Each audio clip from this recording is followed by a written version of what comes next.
Hello, and welcome to show number 2511 of Eyes on Success, a weekly program empowering the visually impaired with expert advice, personal stories, and the latest in technology and accessibility. I'm Nancy Torpey. And I'm Pete Torpey. The MacArthur Award is about creativity. Everybody that receives the award is sort of noted for their creativity and for their productivity and for their likelihood to be creative and productive in the future.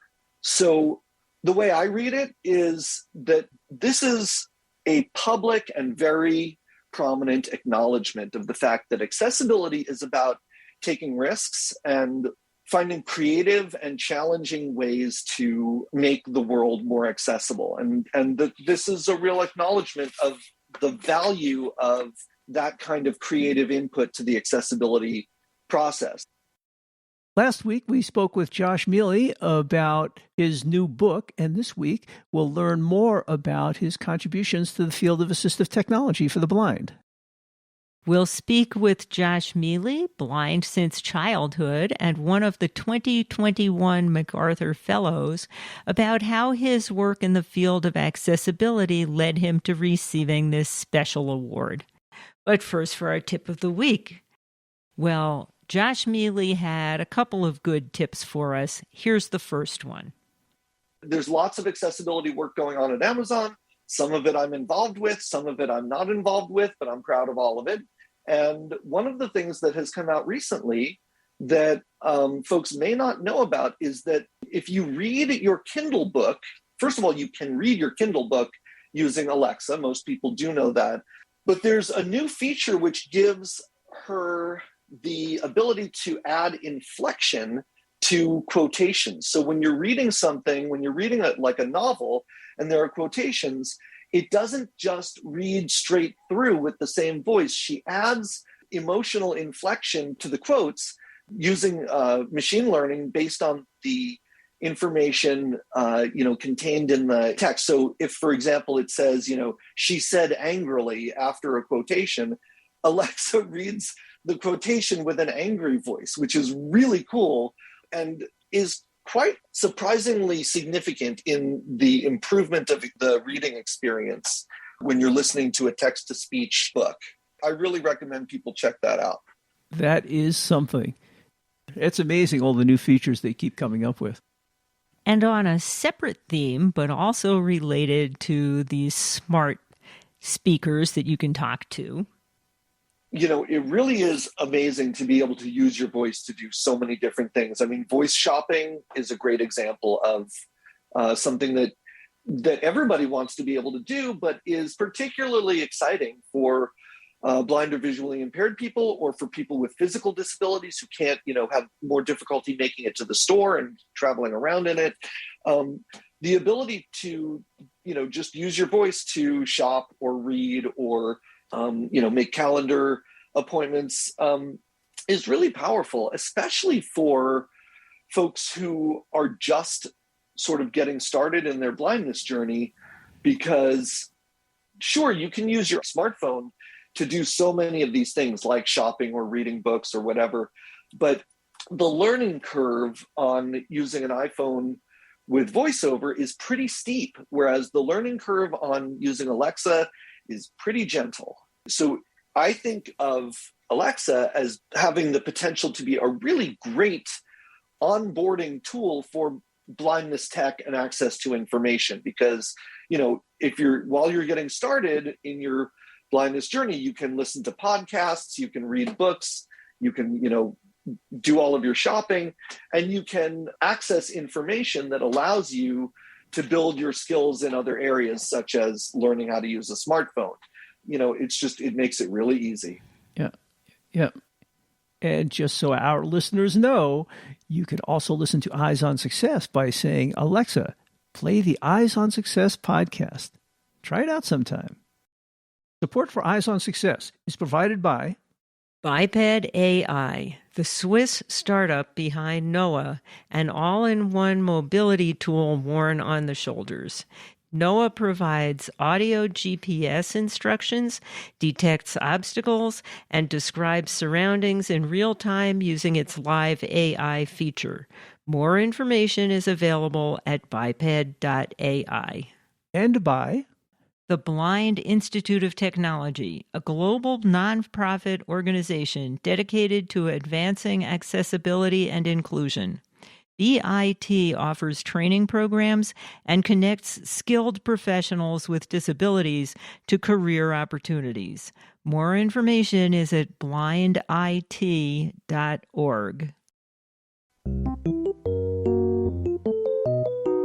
You are listening to Eyes on Success.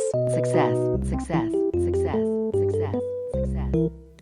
Let's start by meeting Josh and learning about some of the exciting access technologies he's worked on. Today's guest has been with us on the show several times before, but he has some special announcement to make today, plus some new position. So maybe you can start by introducing yourself, Josh. Hey, it's Josh Miele, and I, for the last 3 years, have been a principal accessibility researcher at Amazon, and I work in the devices group. And that basically means that I'm working on the accessibility of things like, the Amazon Fire tablets, TVs, the devices that I'm not going to name that are the voice assistant for Amazon, because I've got like 8 of them in this room and I didn't turn them off. I do a lot of work related to, the screen readers. There's the Amazon screen reader is called VoiceView. But a lot of the work that I do is really just kind of installing accessibility at Amazon, helping Amazon to expand and grow its accessibility culture and think about accessibility from the beginning of everything they do. And prior to that, you had a lot of experience working on access tech and related research at Smith Kettlewell. Yeah, for about 20 years, I was at the Smith Kettlewell Eye Research Institute in San Francisco, where I was a postdoc researcher and then a junior scientist and then a scientist and a principal investigator and associate director of the RERC there. So I sort of went up through the ranks at Smith Kettlewell and developed a lot of cool technologies there that were, that some of your listeners may have heard of, including TMAP, which is the Tactile Maps automated production system that produces street maps of anywhere you want in a well-structured tactile format. So TMAP is one of the things I produced at Smith Kettlewell. And then UDescribe is another thing that your listeners may have heard of. UDescribe is a website, udescribe.org, that allows anybody anywhere to add audio description to any YouTube video and share that description with the world, so that, even if a YouTube video does not come with audio description, anybody can add it and everybody can listen to it. So there's a website, there's an iOS app, there's an Android app. There are a number of other projects I did at Smith Kettlewell, lots of STEM accessibility work. The Blind Arduino project, which encourages and supports blind people in working with electronics. And you are the ideal person to be working on some of these projects, because not only do you have a broad background in accessibility and technology, but you've been blind since you were a youth. Yeah, I'm blind. I guess I should have said that. I figured maybe many of your listeners knew that. I'm blind. I've been blind since I was a little kid. And I went through, elementary and all of my schooling up through my PhD as a blind person, and have been working as a blind person my entire life. Everything that I do is as a blind person. And in fact, I often, tell people, when I tell people what I do, I often say that I'm a blind scientist or a blind father or a blind husband or whatever it is. And I put blindness first in a lot of those contexts, because it really is first. I'm proud of being blind and being good at being blind, and I'm proud of the community that I'm part of. And I don't want to background it. And that is a great attitude to have. Josh mentioned some work he had done on the Arduino project, and one of the shows that we did with Josh also included Ken Perry from the APH, and we talked with the two of them about building electronics projects using Arduino. And that was such a great episode that we repeated it a couple of years after its initial airing as episode 1803. Support for Eyes on Success is made possible in part by our corporate partners. Find out more about partnership opportunities by sending an email to hosts@eyesonsuccess.net. This week's focus topic is the MacArthur Fellowship Josh was just awarded, some of the work he did that was recognized, and some thoughts he has about what he might do next with the flexibility provided by receiving this fellowship. Anyway, Josh, today we wanted to speak to you mostly about an award that you just received, and perhaps you can share that with our listeners, because this is quite an award. What was it? I've been selected to be a member of the 2021 class of MacArthur Fellows. About 25 people a year get this award. It's an incredible honor to have received it. This is the award that the general public refers to as the Genius Award. Yeah, so I guess, in 1981, when the award was started, when the MacArthur Fellowship began, one of the folks in the press called it a Genius Award, basically looking at the folks that had received it and saying, man, these folks are really wicked smart. So they called it a Genius Award.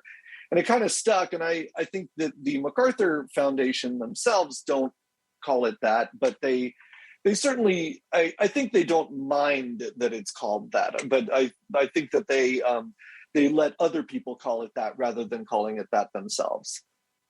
And can you describe what you got this award for? I can't actually describe it because I don't entirely know. The way it works is I didn't apply for it. I didn't know that I was nominated for it.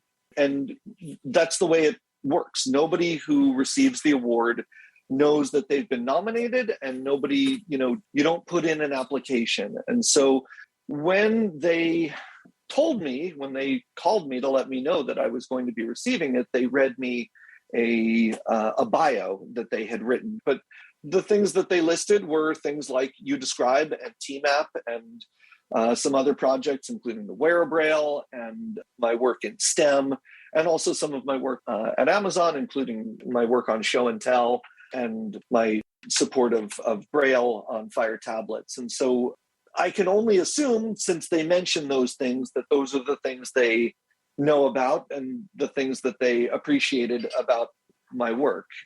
But really what I think the MacArthur Award is about creativity. Everybody that receives the award is sort of noted for their creativity and for their productivity and for their likelihood to be creative and productive in the future.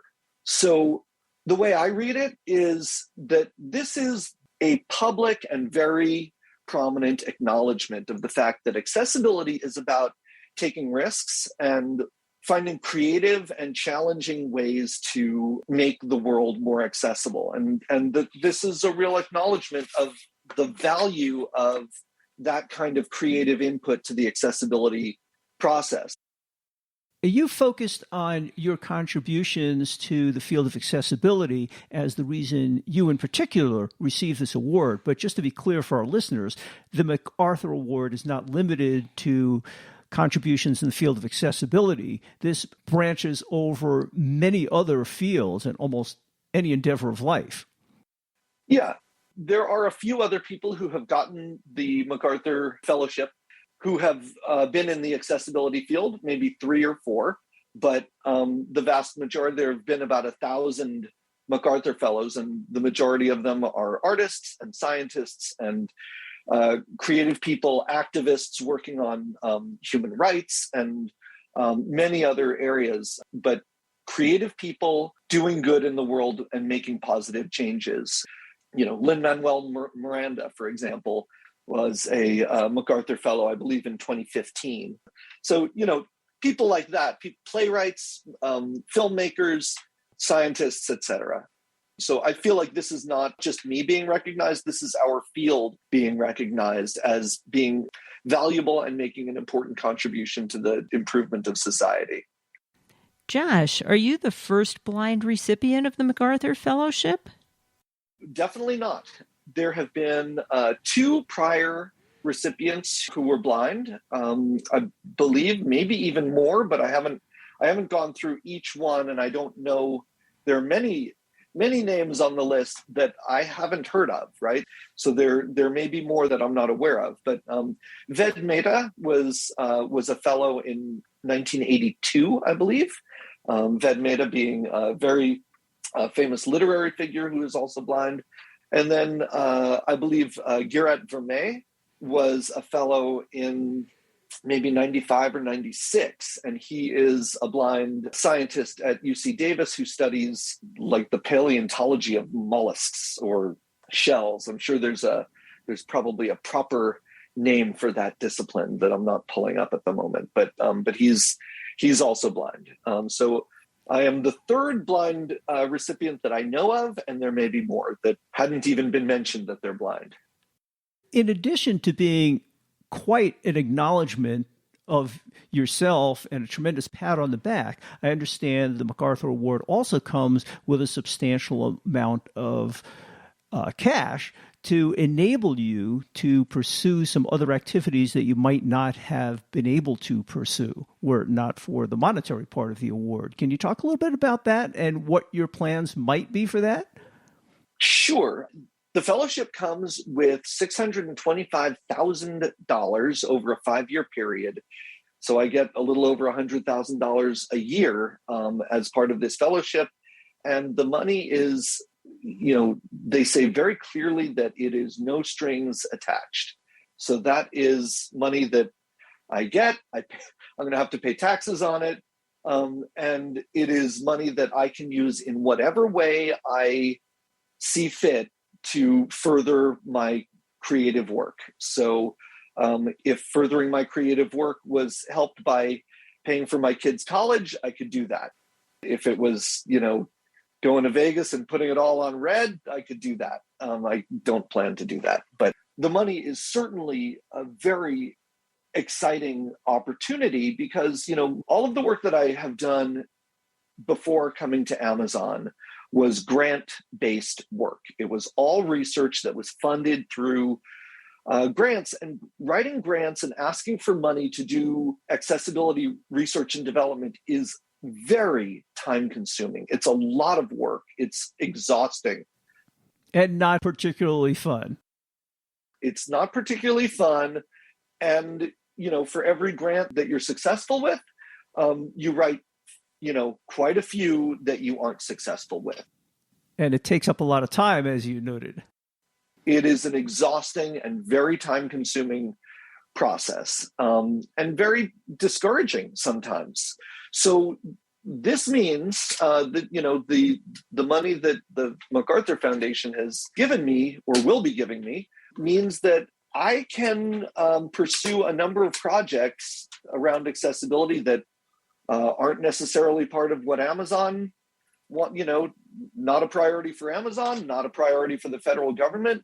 They can be, it's basically, if it's a priority for me, I can spend money on it. And that is extremely exciting. So this is a real opportunity for me to find things that I think need doing and do them. Well, you're a creative guy with lots of innovative ideas. This has to open up a lot of doors and opportunities once you give some thought to how you want to direct those energies of yours. Yeah. And some of what I plan to do is really just, in restoring and supporting some of the things that I've done in the past that are in need of assistance. So, for example, I was part of a team a number of years ago that created a wayfinding app called Over There.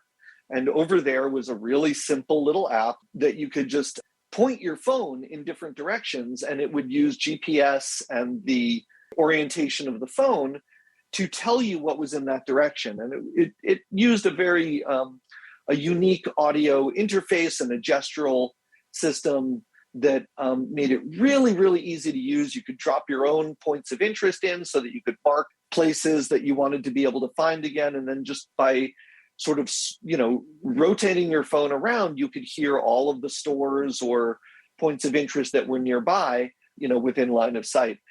And it broke. It just stopped working a couple of years ago because Google changed its API. And the engineer that I was working with was no longer available for the project, and the source code got, lost.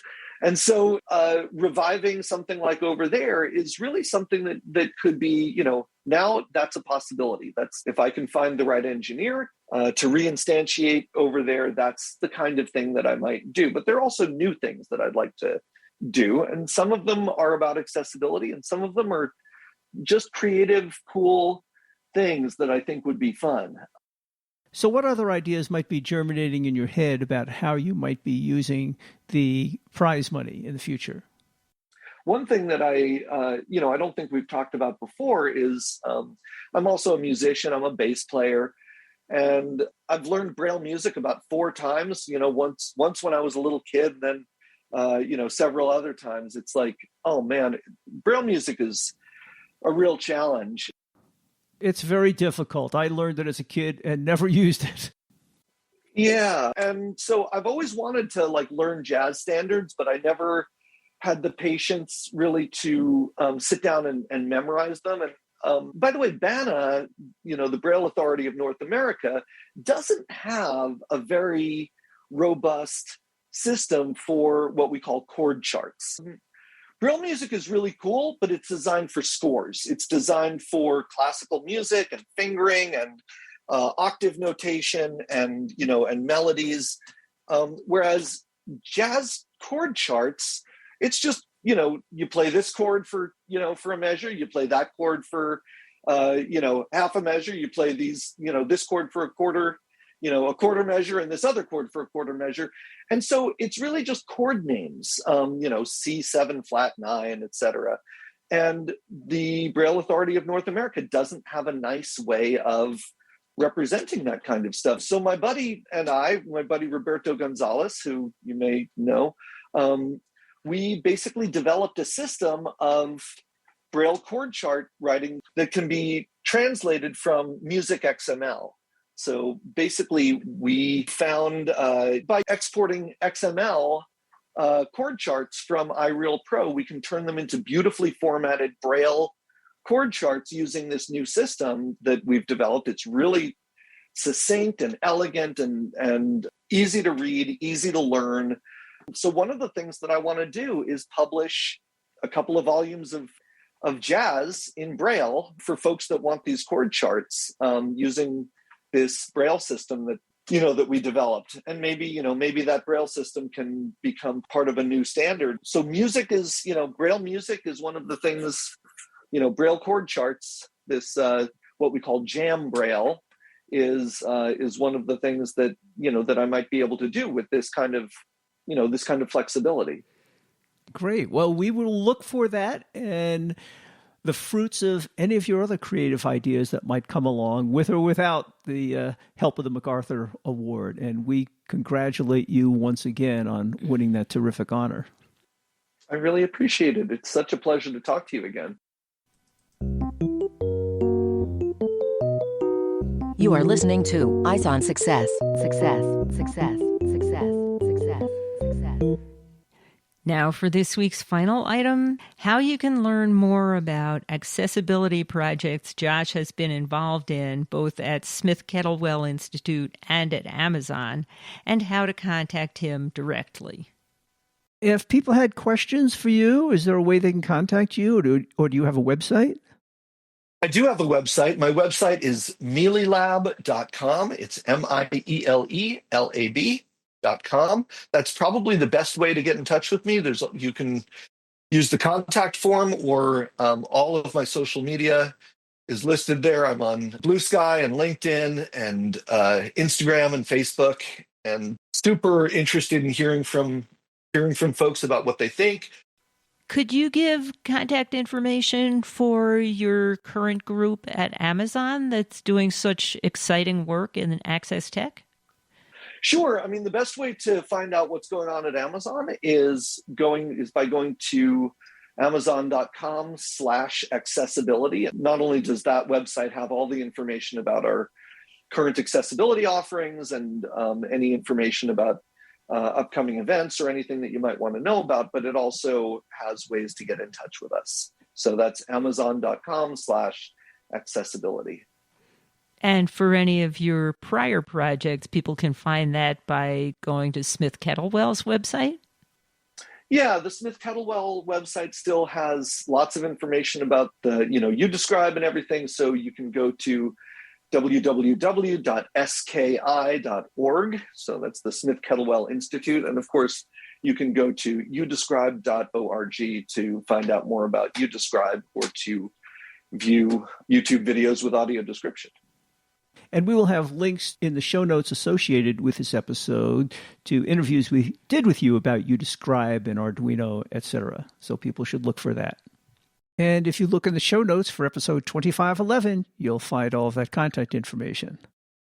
That's it for today's show. Next week on Eyes on Success, we'll be helping Benetech celebrate 25 years of making books accessible for everyone.